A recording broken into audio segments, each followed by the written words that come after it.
The year was 1901.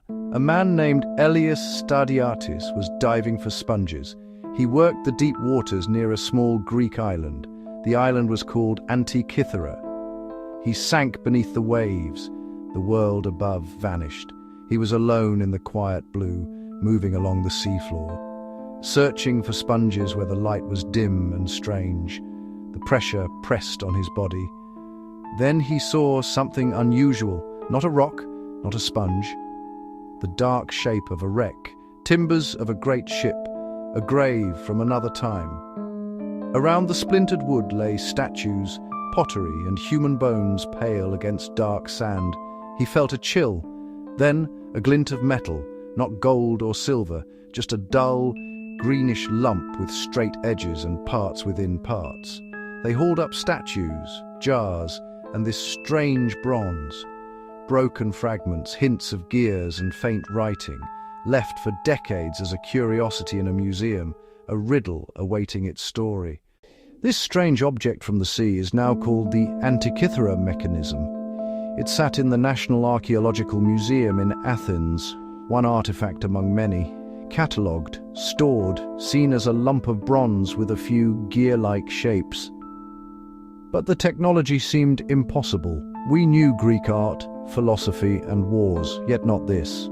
Such a complex machine was not supposed to exist in the ancient world. It was an out-of-place artifact, like finding a smartphone in an Egyptian tomb. At least 30 precision-cut bronze gears designed to mesh in a complex system. Work we associate with medieval Europe, not with ancient Greece or Rome. The discovery challenged our story of progress as a straight, ever-rising line. This device whispered that the ancient world was more advanced than we knew. Some knowledge was not passed down. Genius appeared, created, and vanished, leaving one stubborn fact that forced us to question everything. How could people around 100 BC build such intricacy? The gears became a mechanical ghost from a lost age. The machine was not large, about the size of a shoebox or a large book. It once lived in a wooden case that the sea devoured. The front showed the Greek zodiac and an Egyptian calendar with hands for sun and moon. The back was denser, 2 spiral dials. One tracked the 223-month Saros cycle to predict eclipses of sun and moon. The other tracked the 19-year Metonic cycle to align solar year and lunar months. Inside the corrosion lay a train of interlocking gears that made these calculations possible. Some gears were simple. Others formed a differential, combining 2 inputs into a summed or differenced output to model the moon's complex motion. An idea so advanced it would not reappear for 1600 years. Turn a knob and their universe plays across the dials. A philosophical instrument, a scientific calculator, a masterpiece of ancient engineering. For years, its secrets remained locked in bronze, far too fragile to take apart. Corrosion fused the gears, separating them would destroy them. A sealed book, closed by time and the sea. Modern technology arrived, an international team with new tools. X-ray computed tomography, the same idea doctors use, thousands of beams from many angles. A computer assembled the slices into a complete three-dimensional model, layer by layer. Slowly, carefully, over weeks, the machine mapped every detail. Faint gear outlines emerged, teeth unseen for 2 millennia, and tiny Greek letters invisible on the surface. A machine more complex than anyone dared hope. Digital archaeology.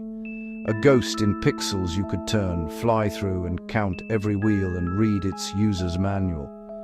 The X-rays gave a blueprint, revealing how parts fit together, the 21st century reaching back to open a sealed book at last.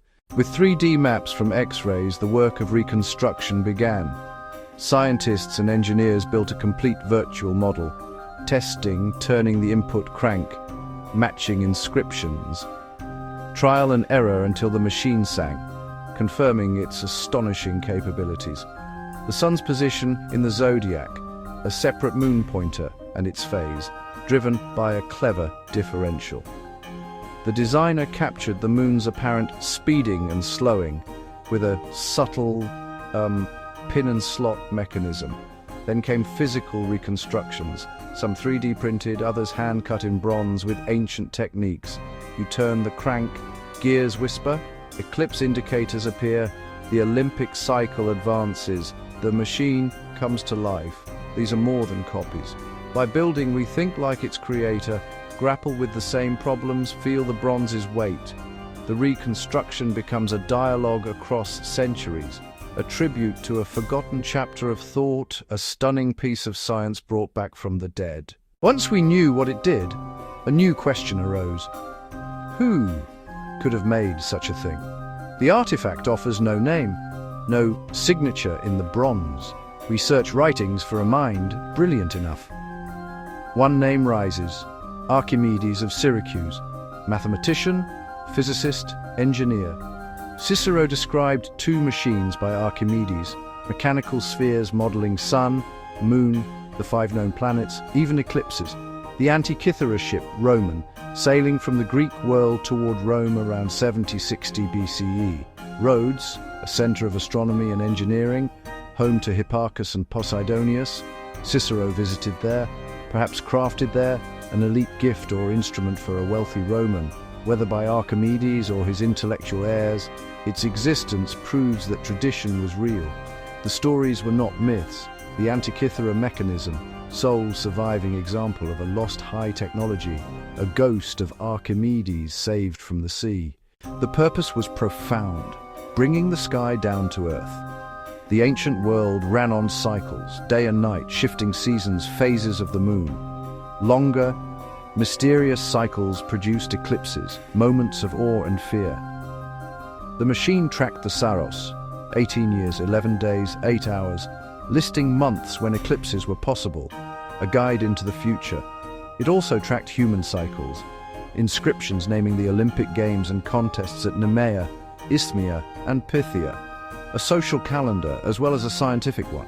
It connected the heavens turning with the rhythm of culture, planning festivals, remembering cycles that structured society. Inside this bronze box was an ordered, knowable mechanical universe, a great clockwork governed by rules, grasped by mathematics and observation.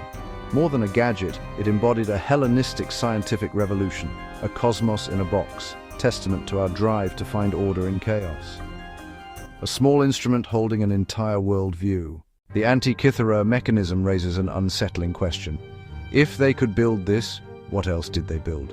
Why did it disappear? The record is mostly silent. The art of complex gearing vanishes for over a millennium. A bright light switched on and then off. Conquest and destruction, burned libraries, ruined workshops, artisans killed or displaced. Knowledge held by few. If masters died unheeded, their skills died too. One shipwreck, one fire, one war, enough to break the chain. The sea that corroded also protected, sealing this device for 2,000 years. Had the ship not sunk, it might have been used, broken and melted down. Its survival is a miracle, a single voice from a silent past. Technology is not a simple upward climb. It's peaks, valleys, dead ends. Knowledge found, lost, forgotten, and we are left to wonder what else once was. To stand before the Antikythera fragments is a quiet, profound experience. You are looking at a thought, the physical form of an idea. Small corroded gears speak of careful hands and a brilliant mind. Faint letters and celestial charts. An urge to understand the sky. A bridge of bronze connecting our world of computers and spacecraft to a world of togas and temples. To know, to calculate, to model our universe. A timeless human impulse. A piece of engineering and a piece of poetry. A riddle that took a century to solve. Sponge divers, archaeologists, historians, physicists, together unlocking its secrets with the most advanced tools of our time. An unexpected kinship with its unknown creator, intelligence in ratios, elegance in spirals. We listened, and the machine spoke of a richer, more complex past. They looked up at moon and sun and built a device to hold their motion. History doesn't just repeat, it's lost and found.